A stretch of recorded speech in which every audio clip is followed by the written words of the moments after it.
Hello students, welcome to my YouTube channel and welcome to NCERT line by line frame problem series।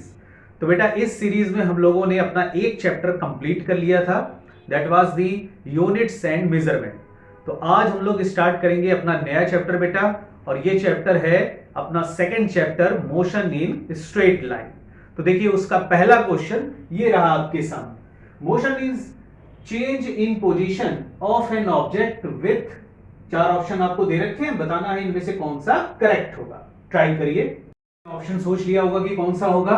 तो देखिए जब भी कोई particle अपनी पोजीशन को टाइम के साथ चेंज करता है तो बेटा उसका जो change in position with time होता है वही मोशन कहलाता है। तो कौन सा ऑप्शन इसमें करेक्ट हो जाएगा? सेकंड वाला ऑप्शन इसका करेक्ट हो जाएगा। क्लियर हुआ बेटा सबको? नेक्स्ट क्वेश्चन पर आते हैं, question number second. Motion of an object along straight line is also known as, चार ऑप्शन दे रखे, बताना इनमें से कौन सा सही है। ट्राई करिए। हो गया बेटा, चार ऑप्शन दे रखे हैं इसमें। पहला है काइनेमेटिक्स, दूसरा है रेक्टिलिनियर मोशन, तीसरा है रेक्टेंगुलर मोशन, चौथा है रेक्टोलिनियर मोशन। कौन सा मोशन होता है? सेकंड ऑप्शन इसका सही है, रेक्टिलिनियर मोशन। ठीक है, स्ट्रेट लाइन मोशन को रेक्टिलिनियर मोशन भी कहते हैं। आते हैं क्वेश्चन नंबर थर्ड पर। The branch of physics in which we study ways to describe motion without going into the causes of motion called, चार ऑप्शन दे रखे हैं, बताना कि इनमें से कौन सा करेक्ट होगा। आपने क्वेश्चन का आंसर चूज कर लिया होगा। देखिए बेटा, the branch of physics in which we deals the motion of an object without considering the factors which causes the motion, the branch is called kinematics.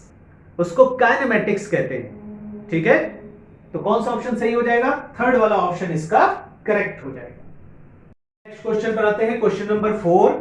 देखिए कहते हैं how fast an object has been moving over a given time interval is given by, चार option दे रखे हैं, बताना इनमें से कौन सा सही होगा। ट्राई करो। ओके बेटा, आई होप आपने क्वेश्चन को सॉल्व कर लिया होगा। देखिए कोई भी ऑब्जेक्ट अपने टोटल टाइम इंटरवल में कितना फास्ट मूव हुआ है वो पूरे टाइम इंटरवल में उसकी एवरेज वेलोसिटी से शो होता है। तो कौन सा ऑप्शन इसका सही हो जाएगा? फर्स्ट वाला ऑप्शन इसका करेक्ट हो जाएगा। नेक्स्ट क्वेश्चन पर देखिए, ये एक एक्सटी ग्राफ दे रखा है और इसमें पूछ रहे हैं in the given x t graph, चार ऑप्शन दे रखे थे, पूछ रहे हैं इनमें से कौन सा सही होगा। पहला ऑप्शन दिया है स्लोप ऑफ लाइन OP1, यानी कि O से P1 तक की जो लाइन है उसका जो स्लोप होगा वो इंस्टेंटेनियस वेलोसिटी को देगा। इसी तरीके से सेकंड ऑप्शन है slope of line OP2, OP2 का स्लोप जो होगा वो इंस्टेंटेनियस वेलोसिटी को देगा। तीसरा ऑप्शन है slope of P1 P2, P1 से P2 को मिलाने वाली जो लाइन है उसका जो स्लोप होगा वो एवरेज वेलोसिटी को देगा। और चौथा ऑप्शन दे रखा है both 1 and 2 are correct. Check करना है आपको इनमें से कौन सा ऑप्शन सही होगा। ट्राई करिए। ओके बेटा, आई होप आपने क्वेश्चन को सॉल्व कर लिया होगा। देखो एक्सटी ग्राफ में जो ग्राफ होता है तो ग्राफ के ऊपर जो पॉइंट्स होते हैं, तो किन्हीं भी दो पॉइंट्स को मिलाने वाली जो स्ट्रेट लाइन होती है उसका जो स्लोप होता है वो एवरेज वेलोसिटी को रिप्रेजेंट करता है, और किसी पर्टिकुलर पॉइंट पर जो टेंजेंट ड्रॉ करते हैं उसका जो स्लोप होता है वो उस ग्राफ में इंस्टेंटेनियस वेलोसिटी को शो करता है। ठीक है, तो पहला वाला जो ऑप्शन दे रखा है स्लोप ऑफ लाइन OP1, तो ये इंस्टेंटेनियस वेलोसिटी को दे रहा है, तो ये गलत हो जाएगा बेटा। देखो O से लेकर P1 जो स्ट्रेट लाइन है वो 0 से लेकर T1 टाइम इंटरवल में एवरेज वेलोसिटी को शो करेगा। इसी तरीके से OP2, ये वाली जो लाइन का स्लोप होगा वो भी एवरेज वेलोसिटी को शो करेगा जो 0 से लेकर T2 टाइम इंटरवल में होगी। तीसरा ऑप्शन दे रखा है कि slope of line P1 P2, ये P1 से P2 को मिलाने वाली लाइन का स्लोप एवरेज वेलोसिटी देगा, ये ऑप्शन सही हो जाएगा। चौथा दे रखा है बोथ 1 एंड 2 आर करेक्ट, तो 1 एंड 2 तो रॉन्ग है, तो इसका मतलब कौन सा ऑप्शन इसमें सही होगा? थर्ड वाला ऑप्शन इसका करेक्ट हो जाएगा। क्लियर हुआ सबको? नेक्स्ट क्वेश्चन पर आते हैं, क्वेश्चन नंबर 6। देखिए पूछा है find instantaneous velocity at t equal to 2 second in given graph. ये एक एक्सटी ग्राफ दे रखा है, इसमें t इक्वल टू 2 सेकंड पर इंस्टेंटेनियस वेलोसिटी फाइंड आउट करनी है। चार ऑप्शन दे रखे हैं, बताना है इनमें से कौन सा करेक्ट होगा। ट्राई करिए। चलिए आंसर मैच कराते हैं अपना।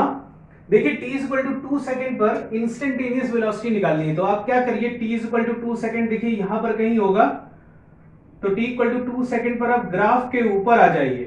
तो ग्राफ के ऊपर आने पर जो पॉइंट मिलेगा उसके ऊपर हम टेंजेंट ड्रॉ करेंगे और फिर उसका जो स्लोप होगा वही उस पॉइंट पर, उस सेकंड पर इंस्टेंटेनियस वेलोसिटी को रिप्रेजेंट करेगा। तो देखिए ये पॉइंट हमको मिल रहा है। अब इस पॉइंट पर जब हम ग्राफ के ऊपर टेंजेंट ड्रॉ करेंगे तो देखो ये जो ग्राफ है वो खुद एक स्ट्रेट लाइन के इक्वल है, तो इसी के ऊपर टेंजेंट ऐसे ऐसे ड्रॉ हो जाएगा। तो देखिए जो टेंजेंट ड्रॉ हो रहा है उसका हॉरिजॉन्टल से जो थीटा होगा वो वही बनेगा जो ग्राफ का बन रहा है। तो देखो इस पॉइंट पर जो स्लोप होगा लाइन का, तो स्लोप की वैल्यू हो जाएगी tan थीटा के इक्वल, और tan theta will be equal to tan theta, मतलब ये एंगल का tan थीटा निकालना है। तो देखो ये जो ट्राइंगल है इसमें tan थीटा की वैल्यू निकाल लेते हैं। तो देखो परपेंडिकुलर अपॉन बेस, तो परपेंडिकुलर हो जाएगा 4 के इक्वल और बेस की वैल्यू भी हो जाएगी 4 के इक्वल, तो ये आ जाएगा 1, मतलब स्लोप की वैल्यू आ गई 1, और स्लोप ही तो होगा इंस्टेंटेनियस वेलोसिटी, तो इसका मतलब instantaneous velocity will be equal to 1 metre पर सेकेंड। तो सेकेंड वाला ऑप्शन इसका करेक्ट हो जाएगा। क्लियर हुआ बेटा सबको? नेक्स्ट क्वेश्चन पर आते हैं, क्वेश्चन नंबर 7। देखिए इसमें कहते हैं in the previous problem find the average velocity between 0 to 6 second. ये वही पहले वाली प्रॉब्लम है, इसमें 0 से 6 सेकेंड तक के बीच में एवरेज वेलोसिटी फाइंड आउट करनी है। 4 ऑप्शन दे रखे, बताना इनमें से कौन सा करेक्ट होगा। ट्राई करो। ओके बेटा, देखिए 0 से 6 सेकंड के बीच में एवरेज वेलोसिटी निकालनी है, तो आप क्या करिए, 0 टाइम पर ग्राफ के ऊपर आ जाइए। ठीक, मान लीजिए ये पॉइंट P1 के इक्वल है। उसके बाद t इक्वल टू 6 सेकंड देखिए यहां पर कहीं होगा, और इस टाइम पर ग्राफ के ऊपर आ जाइए, मान लीजिए ये P2 वाला पॉइंट है। फिर आप क्या करिए, इन दोनों पॉइंट को एक स्ट्रेट लाइन से ज्वाइन कर दीजिए। अब ये P1 P2 जो लाइन है इसी का जो स्लोप होगा वो एवरेज वेलोसिटी को रिप्रेजेंट करेगा। तो average velocity equal to slope of P1 P2, और ये वैल्यू हो जाएगी tan थीटा के इक्वल, और ये वैल्यू फिर होगी इस ट्राइंगल से, ये वाला थीटा कंसीडर करेंगे हम, तो परपेंडिकुलर हो जाएगा देखो 4 के इक्वल, और बेस की वैल्यू हो जाएगी 6 के इक्वल। और इसको जब हम सॉल्व करेंगे तो ये आ जाता है 0.666, तो इसका मतलब इसको हम लिख सकते हैं 0.67 मीटर पर सेकेंड। तो कौन सा ऑप्शन सही हो जाएगा? थर्ड वाला ऑप्शन। क्लियर हुआ सबको? नेक्स्ट क्वेश्चन पर आते हैं, क्वेश्चन नंबर 8। देखिए इसमें पूछ रहे हैं position of an object is given as x equal to e to the power t square, find velocity at t equal to 2 second. 4 option दे रखे हैं, बताना इनमें से कौन सा करेक्ट होगा। ट्राई करिए। ओके बेटा, चलिए सॉल्व करते हैं इसको, फिर आंसर मैच कराइएगा।